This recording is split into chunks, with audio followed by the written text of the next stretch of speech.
So now what time is it? Okay, good. We started chapter 3. Let's start it over again. This is a very deep chapter. Well, page 9 at the bottom. The third chapter of the laws of Teshuva of the Rambam. The Rambam says, each and every person has merits and sins. Perhaps the surprise here is that nobody has a perfect record. Nobody. Now there is a verse which says as much. Ein Adam Tzadik ba'aretz asher ya'aseh tov lo yechta. And yes, the word Adam is there, though you will hear it quoted usually without it. People leave it out. There's no person righteous in the world who does good and never fails.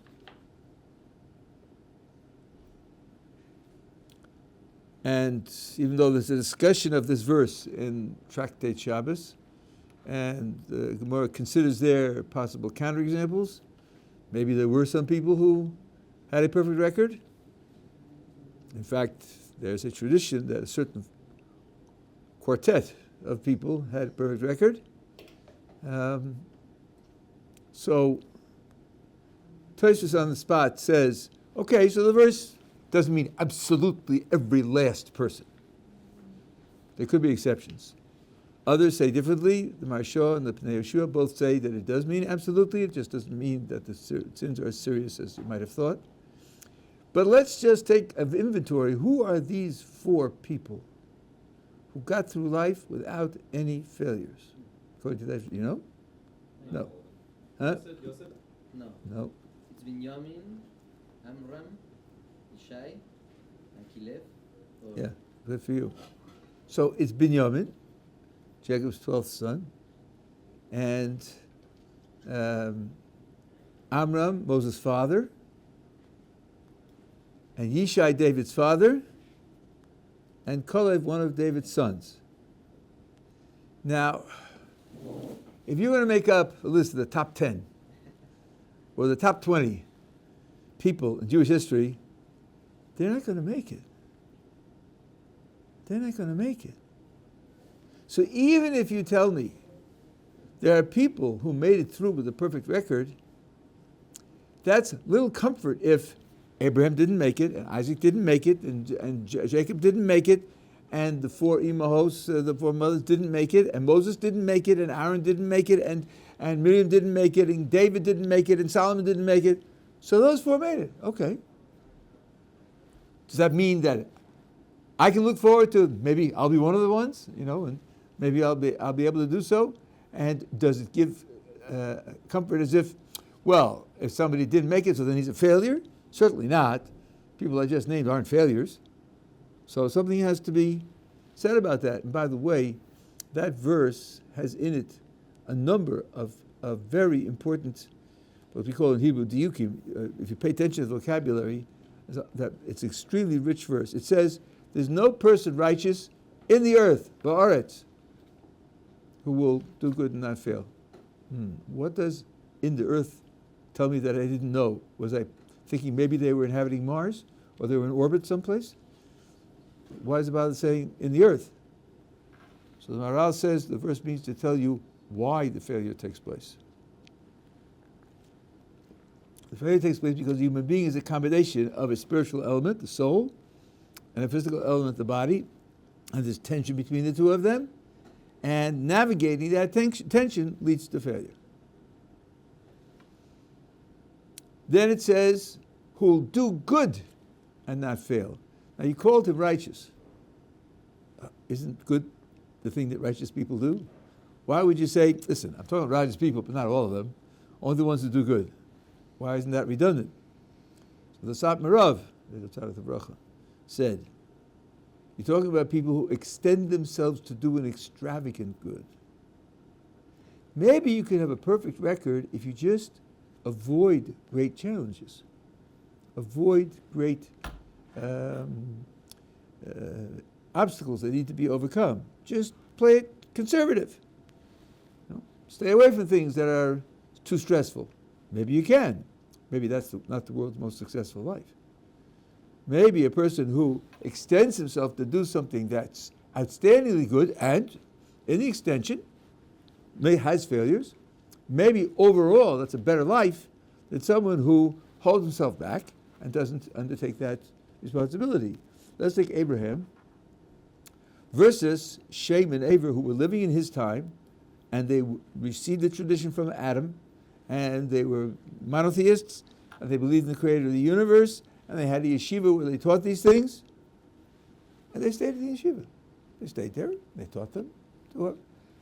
Abraham went out and tried to convince the whole world that their attitude towards life, the whole worldview was a mistake, and introduced them. Abraham is the great hero. Shem and Aver aren't great heroes. They're great people, but not the great heroes of the Tanakh. In fact, so that's all in the oral tradition. It's not written in the Tanakh at all. So the verse that says that everyone is going to fail may not mean that, now let me just make a fine distinction, there will be actions that are wrong, inappropriate, but that doesn't mean that the person is a failure. The actions are failed actions, but the person isn't a failure. Now you ask, well, why not? I mean, you're telling me before people, all their actions were good. You're telling me everybody else had some actions that weren't good. Aren't they worse? Well, what about the subject we are discussing, we're studying? We're studying the study of Teshuva. Teshuva is a way of repairing failures. So even if a person commits a failure, says Teshuva, he can repair it so that he can leave the world with a perfect record. Maybe he didn't perform a perfect record, but if he can correct the mistakes, then he leaves the world with a perfect record. And that may be a much greater accomplishment than someone who never fails. Especially if he never fails by avoiding the great challenges. At any rate, that's where the Rambam introduces this chapter. Every person has merits and sins. And as I put in the parentheses on the handout, a person can correct his mistakes with tshuva. A person whose merits exceed his sins is termed righteous, tzaddik. Now, as I said yesterday, the word tzaddik has at least 5 different definitions in different contexts. So don't take this definition and apply it across the board as if this is the dictionary definition and this is what it always means. It's not true. In this context, the Rambam is using one of the definitions for the discussion at hand. And this is just barely. He's got 50% plus 1 good actions. One good action taking him over 50-50. Not 51%. That's always a mistake. It's 50% plus 1 action that takes him over the top. And the person whose sins are majority is wicked. That means 50% minus 1 are good. So neither one is spectacular. Both of them are as close as possible to absolute mediocrity. That's the definition for this purpose. And then someone who's in absolute balance, he's called a Beinoni. That's a term for someone who's in the middle. And then the same applies to an entire country. As we said last time, you take the sum total actions of all the people in the country, and you measure them up and ask which set of actions is greater, the one that has merit or the one that has sins. And that, as I said yesterday, is not the people, but the actions, sum total of actions. And same thing for the world as a whole. That's how you calculate and define who counts as righteous and who counts as wicked. Then, next page 10, the Rambam says something astonishing. This is paragraph 2. If a person's sins exceed his merits, he will immediately die because of his wickedness. 1 step over the middle line, and his life is over. Similarly, a country, and similarly the world as a whole, 1 step over the middle line.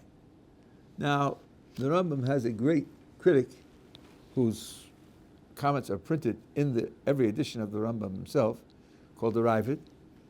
The Ravid can be very tough on the Rambam. He can say what the Rambam wrote makes no sense or it's incorrect. Sometimes even tougher. For those who aren't aware, it's very important to take into account that although printed in the book, the Rambam is writing comments on, the Ravid's writing comments on the Rambam in fact was older than the Rambam. He was earlier than the Rambam.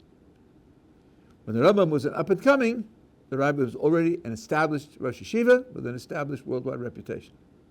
So these new scrolls are circulating by this new up and coming, and the Ravid says, let's take a look and see, what he has to say. And if he disagrees, he doesn't have any hesitation in saying, made a mistake. And here the Ravid says, everybody knows. There are people who are on the evil side of the middle line, the 50-50 line, who stay alive. Everybody knows that there are people on the evil side of the 50-50 line who don't immediately drop dead. So what the Rambam is saying, according to the Rabbi, is simply something which can't be accepted. Because if Mishnah, it's the central, one of the two central commentaries on the Rambam, says if you keep reading on, and the Rambam explains his position, you'll see how he would answer Ravid's critique. So let's keep reading on. Middle of page 10. This reckoning, what the majority is not calculated. I wouldn't put it the word only. I should have taken it out. He puts it in, the translator. On the basis of the number of good actions and bad actions. So that's a question of counting up the actions. But it also takes into account their magnitude. Different actions have different levels of significance, different importance. You can have two actions. The fact that they're both good doesn't mean they're equal in importance. It doesn't mean they have equal merit. Like a very simple example, somebody gives $5 to charity, somebody gives $500 to charity. That's not equal, even though they're both giving to charity, both good actions. And same thing with transgressions. The person who decides to skip mincha once, not pray the afternoon service, isn't on a par with someone who eats a cheeseburger. That's much worse. Sorry to disappoint you guys. Gee, mincha much easier than not eating cheeseburgers. Thought I would get away. No. So when you talk about merits and sins, you're not talking about individual actions, how many good actions, how many bad actions. You've got to weigh up the amount of merit the good actions give one by one, and the amount of demerit or condemnation the bad actions give, and weigh up the sum total of merit and demerit. Now, and once you realize, once you think about it, it seems to be obvious. Not just a question of counting up the number of actions. That would be ridiculous.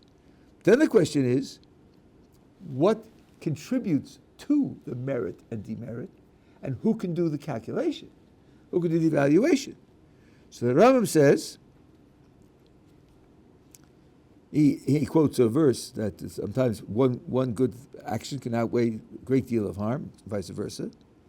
And at the end of paragraph 2, he says, the weighing of sins and merits is carried out according to the wisdom of the knowing God. That's the way this translator writes it, and I put in parentheses, literally, the one who knows the individual character of each person, he knows how to measure merits against sins. And this is what I want to talk to you about. It's a little bit of length. The title here in Hebrew is Kel Deos. Kel Deos is a quote from a famous poem of praise that Hannah made to praise HaKadosh Baruch Hu when she gave birth to her son, who was Samuel the prophet. She had been barren for many years. She suffered terribly being barren. In particular, her husband had another wife named Penina, and Penina bore down on Hannah because she didn't have children. Why did she do that? What was her intention in doing that? Was it to say, well, if you don't have children, then God is judging you, God is the one who determines whether you have children or not. And if he's judging you, then you must be doing something wrong. Pull yourself together. Overcome the obstacle, rectify what faults you have, and you too will have children. Maybe that was her intention. Maybe it wasn't. Hannah, in her poem of thanksgiving to God when she finally does have a child, says that Kel Deos, the God who knows the individual character of people knows what Penima's motivation was. He knows whether she meant it for good or she didn't mean it for good. He knows her inner life, her inner psychological life, her inner spiritual life, her inner emotional life. He's the one who could determine what she was really doing. Now, the Rambam here is using that designation of God to make his point. It's not a typical designation. Very, very rarely is God titled Kel Deos in our literature. People don't use that particular designation for God in mentioning God. The Rambam here is saying that when you look at an action, there are two dimensions to the action. One is what action was performed, which usually is determined by the person's bodily motions, and what's the state of the agent performing the action. You could judge the action and you could judge the agent, and there's no straight line from the action to the agent. Let's say the action is Ruvain has a gun, aims it, pulls the trigger, and Shimon is struck fatally with a bullet. Ruvain kills Shimon. That's a fact. That's a physical fact. Ruvain caused Shimon's death. What should we say about Ruvain? He's a killer. He's a killer. Yeah, I guess so. Yeah, he did kill someone. Was what he did right, wrong, good, evil, neutral? Is he responsible for what he did? Is he not responsible for what he did? Suppose, although we didn't observe it, Shimon had pulled a knife and was ready to throw it at Ruvain. Oh. So Ruvain is firing self-defense. Oh. That changes the action a lot.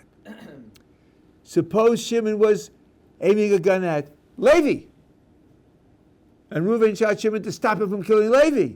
Oh, that changes it a lot. Suppose that Ruvain didn't see Shimon for one reason or another, and he thought he was shooting into an empty lot. That would make a lot of difference also. Suppose Ruvain didn't think the gun was loaded. He bought a brand new gun from the store. He didn't put any bullets in. Nobody told him that this revolver comes loaded from the store. And you're just pulling the trigger. See how the trigger works. And it fires it. All those will change your evaluation of the agent a lot. So now, when we look at a person, we look at him from the outside. We only see the action. When we say, oh, that guy is a terrible criminal, I see what he does, and I know that his balance is certainly on the negative side. He's certainly on the evil side of the 50-50 mark. I'm saying that on the basis of the actions that were performed. But since I don't know his inner life, it's impossible for me to evaluate how the action's magnitude is for evil or for good, so as to be able to make a calculation as to whether he has more merit or more demerit. What the Rambam is counting on is what the verse says there, that only God can do that. As I said yesterday, there's another example of this. Because Baruch tells Samuel the prophet, go to Yishai, one of his sons is going to be king, I want you to anoint him king. So Samuel goes to Yishai and says, assemble your sons. And Yishai actually has 7 sons, so he doesn't know it. He thinks he has 6. He calls all 6 in. And Samuel looks around, he sees the oldest son. Samuel's very impressed. He thinks he's worthy of being king. God says to him, I'm disgusted with him. He's not going to be king. And then the verse says, man sees with his eyes, God sees into the heart. Samuel the prophet couldn't see into the heart. Samuel the prophet is compared to Moses and Aaron, one of the top people in Jewish history, and he can't see into the heart. So what the Rambam is telling us is that we have to be realistic. And in this case, realism dictates humility, and say, it may appear to me that there are obvious evil people wandering around, but I have to not rely on the way it appears to me and confess my incompetence to make a judgment like that. And this is a very important general rule. Typically, we don't judge people. We judge actions, but not people. There is a famous Mishnah in Pirkei Avos, which people quote often: judge everyone favorably. Judge everyone favorably. Maimonides writes in his commentary on that Mishnah, let's hold on for a second. Let's suppose that you have a person who's known to be a very righteous, pious, holy person. Now he does something. Look at what he did. Hard to tell what kind of action it was. Hard to tell whether it's right or wrong. Obviously, you should judge him favorably if the action was ambiguous. And the Rambam says the Mishnah is not talking about that. You don't need a Mishnah to tell you that. Don't be a dope. He's got a tremendously positive record. On the basis of his record, you know logically that that's the way you should judge him. So the Mishnah is not talking about that. And on the other hand, you know a person who's got a criminal record. Can we have the district attorneys in here for a little share, little education and training? And a person has, and then something happens, he does something, and it's ambiguous, whether it's good or bad. If he's a known criminal, so then you interpret it badly because you know that he's a criminal. You're not violating the Mishnah, judge all people favorably, because the Mishnah is not asking you to do something crazy. It's not asking you to do something that's obviously irrational. No, the Mishnah is talking about a person whose record is mediocre. Yeah, he's basically a good person. He makes mistakes. He has weak areas. And then he does something that's ambiguous. It could be good or it could be bad. So here, logically, it would be appropriate to be in doubt. I don't know. Could go either way. Here the Mishnah says judge him favorably. Here the Mishnah says to judge him favorably. Now, you may say, but look, I saw him do it. Maybe, what am I supposed to do? Pretend he didn't do it? So, Rabbi Nachman of Breslov says, maybe you saw him do it, but you don't know his inner life, that it determines the character of the agent in the action. Now, I'll give you some examples. Let's imagine a guy.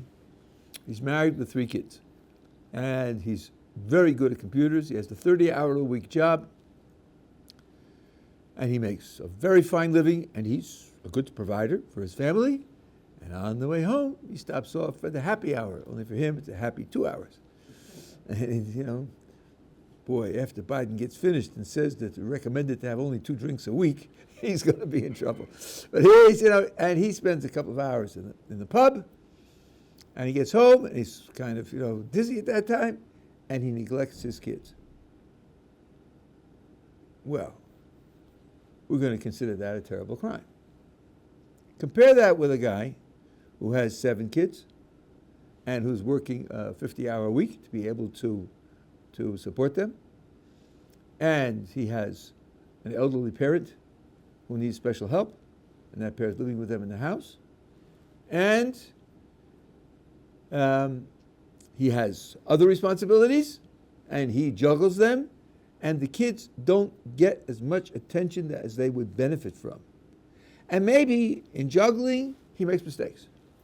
And sometimes the kids get shortchanged.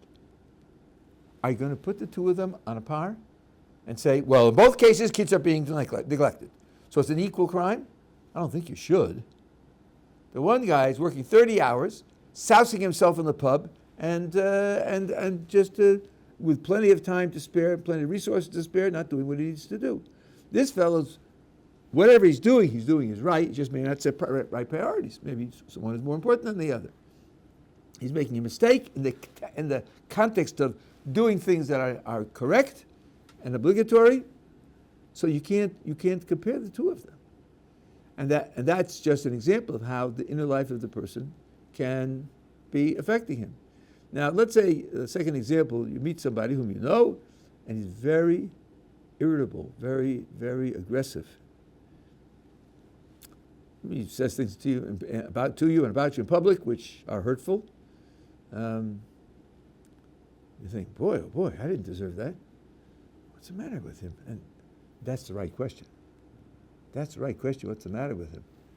Now, if you walk away hurt and angry and you condemn him, you might be missing something. Maybe he's having trouble in his marriage. Or maybe he's having trouble paying his rent. He's worried about being turned out in the street. Or maybe he has a child that's going to have an operation and it's serious. Maybe he's under terrible stress. And that's why he behaved that way. So this is what Rabbi Nachman suggests. Don't deny the facts in front of your face. We don't ask you to do that. We don't ask you to do things that are irrational.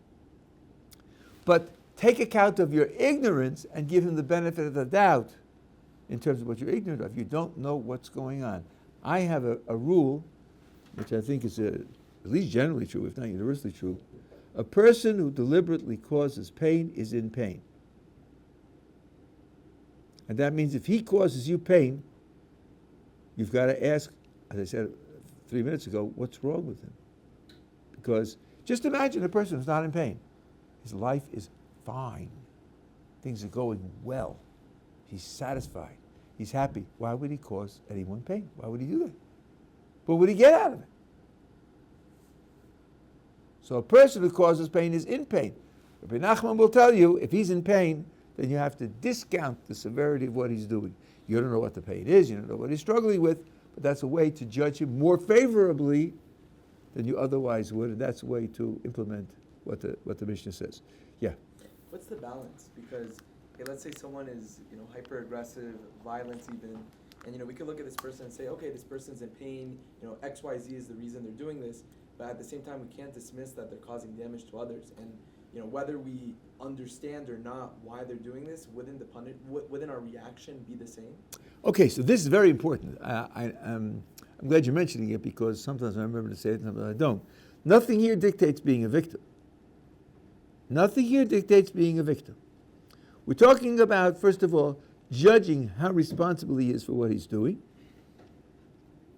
how much merit and demerit I should assume that he has, and the Mishnah is telling me, judge him favorably, but in terms of protecting yourself, there's no reason not to protect yourself in any way that's necessary to protect yourself from harm.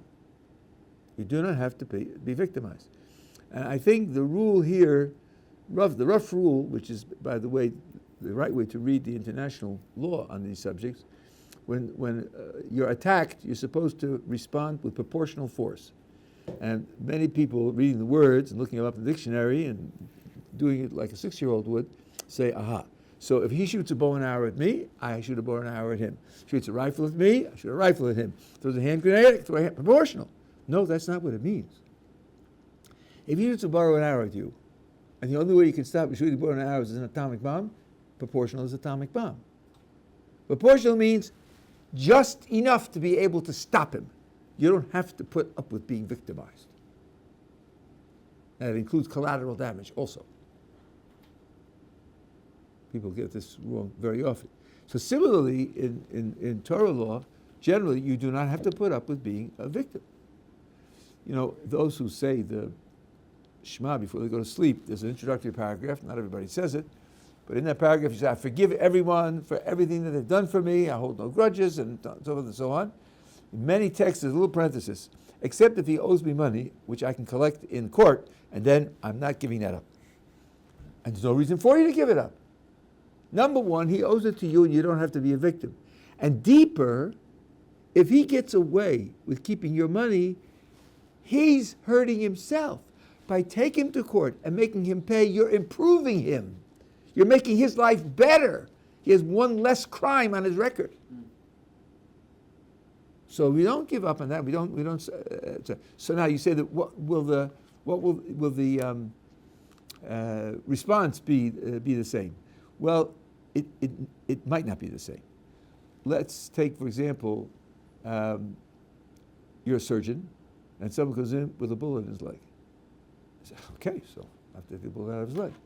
Now, on the other hand, you see A running to kill B, and the rule is you should stop him, and you should stop him with the minimum force that you can do it, and you're a sharpshooter, and you can shoot him in the leg. So you shoot him in the leg. But how do you feel about it? You don't feel about it the same way you do as a surgeon. You think, this guy's out to kill someone. He's evil. I've got to stop him. I've got to save the victim. You feel very differently about it. So one thing the Mishnah is telling you to do is to try to control your feelings. Try to get hold of your feelings and control your feelings so that you don't simply treat him as evil. And there's not only what you do, but how you do it. So then you have the parent that says to the child, I'm really sorry I have to do this. Wham! The child says, yeah, sorry. But you don't know. When you'll be a parent, you'll understand how painful it is for most parents to punish a child in any way. And if the child feels that, then the child takes it in an entirely different way. What he feels is, my parent doesn't want to punish me. My parent wants my life to be good. It wants to be pleasant. It wants to be happy. And he has to do this because he feels I'm going to lose out otherwise. That's a very different confrontation than doing it the other way. So it has that difference. But yes, you do protect yourself.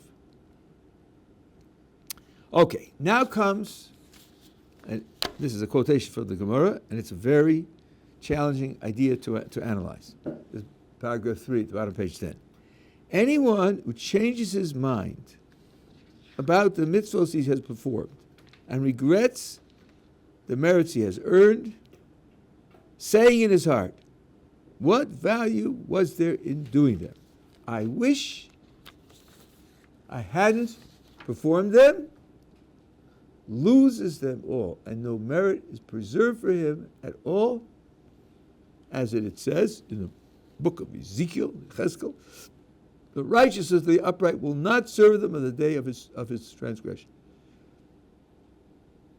This applies to one who regrets his previous deeds. Now, there's a famous comment of Rabbi Wasserman on this, it's actually a Gemara. Let's see. He did the good deed. He did the mitzvah. At the time, he intended to do the mitzvah. He gets credit for doing the mitzvah. And now by regretting it, he loses it. So to speak, by regretting it now, he changes the past. In the past, he did an action that gave him merit. He's losing that now. I'm doing something now that changes my relationship to something I did in the past. That sounds familiar. Isn't that the subject of Teshuva? Isn't that what Teshuva is all about? Teshuva is something you do to change your relationship to something you did in the past. Only here it's the reverse. Here you did something bad in the past. And you want to avoid responsibility and liability for what you did, so you do Teshuva. So now you have ability to change the past when the past was bad, and ability to change the past when the past was good.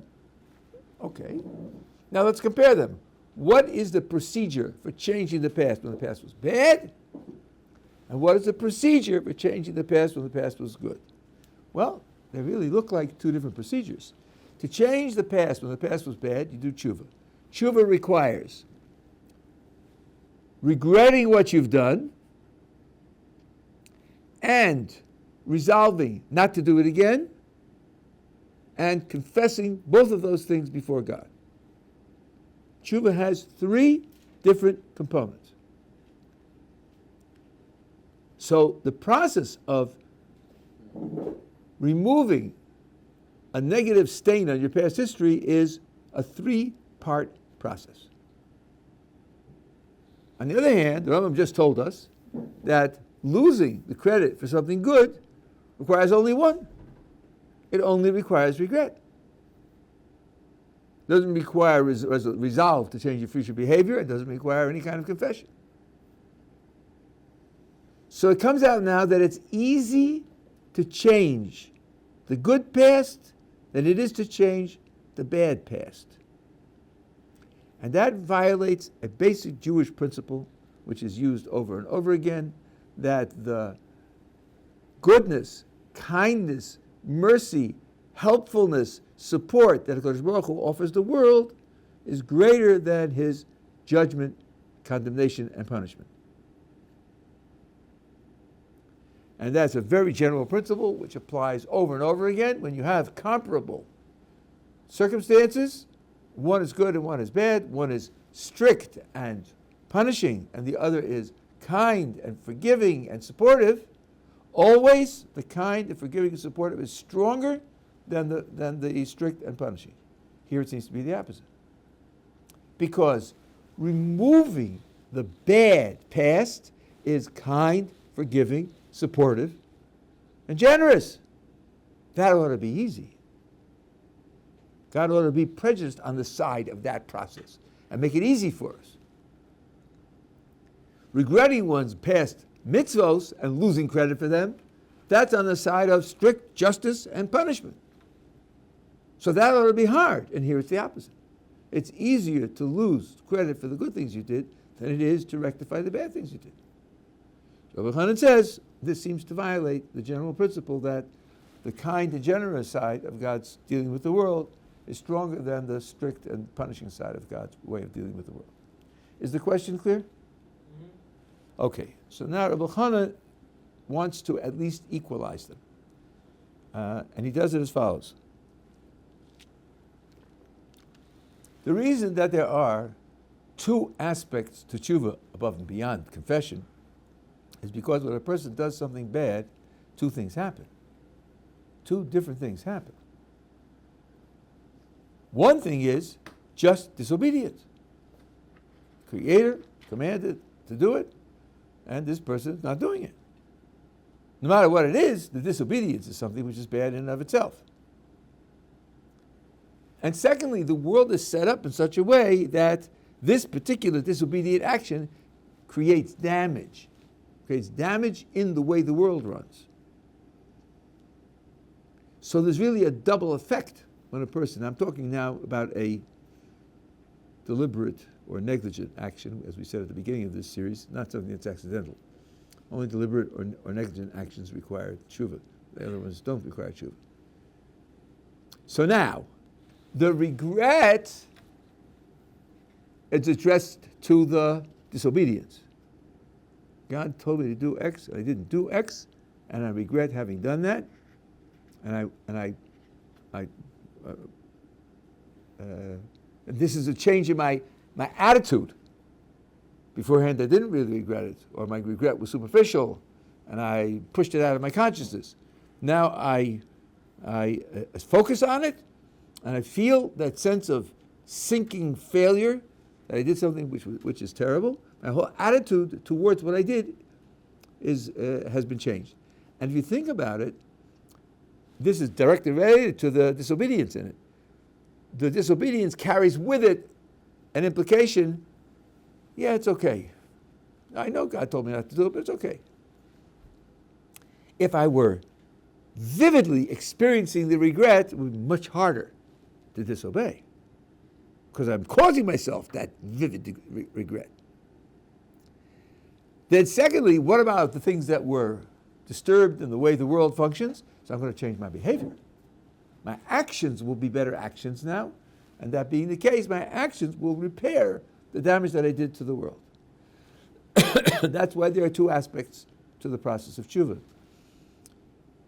When the Gemara said that a person regrets his good actions and therefore loses credit for them, what he loses is his credit for his obedience. I carried out God's will. He doesn't undo the constructive effect that his action had in the way the world runs. He doesn't have access to that. So he's not losing, he's only losing, so to speak, his share in the outcome. But the outcome itself is not being wiped out. So that means that in both cases, regret affect just the obedience side of things. And in the case of tshuva, God gives the person the opportunity to repair the damage also, and that's the second part of tshuva. And in the case of the person who regrets doing his good actions, he doesn't have access to the constructive effect of his actions. So that being the case, it's regret for obedience and regret for obedience equally on both sides. That doesn't make the kindness and support and forgiveness greater than the other, but at least it equalizes them. There may be other factors that make it greater as well. So that's the way. This now gives us a picture, a little more detailed picture of what Teshuva is and what we're dealing with. The actions that a person performs is a kind of spiritual underpinning to the world, and that spiritual underpinning links things that don't look linked in our obvious observation. It's a little bit like someone, let's say you have a fellow living in New Hampshire, and he's 92, and in September he rakes all his leaves together and he burns them. That's what he does. So a young whippersnapper, of 23, fresh out of college, sees him doing this, says, "You're polluting the atmosphere." He says, "You believe what those commies tell you? You believe that nonsense? Listen, I'm 92. I'm doing fine. I'm healthy. My father lived to 106. My grandfather lived to 103. We all burned the leaves in September, and I'm burning the leaves in September." What does a 23-year-old do? He calls the fire department, hasn't put out the fire. Why? Because the 23-year-old knows that he's polluting the atmosphere. He knows he's making the planet unsafe for all of us, and so forth and so on. I'm not signing on to this. I'm just quoting his mental set. So we have a similar picture. We know how things are connected. Let's suppose that 300 years ago, a sailor in the open sea notices that the plankton is running thin. And he comes to port and he reports it, and they say, "Oh, that's good. Less resistance to the ship. The ships will flow more smoothly. We'll have to use less fuel. We'll get there faster. What a great thing." He doesn't know about the food chain.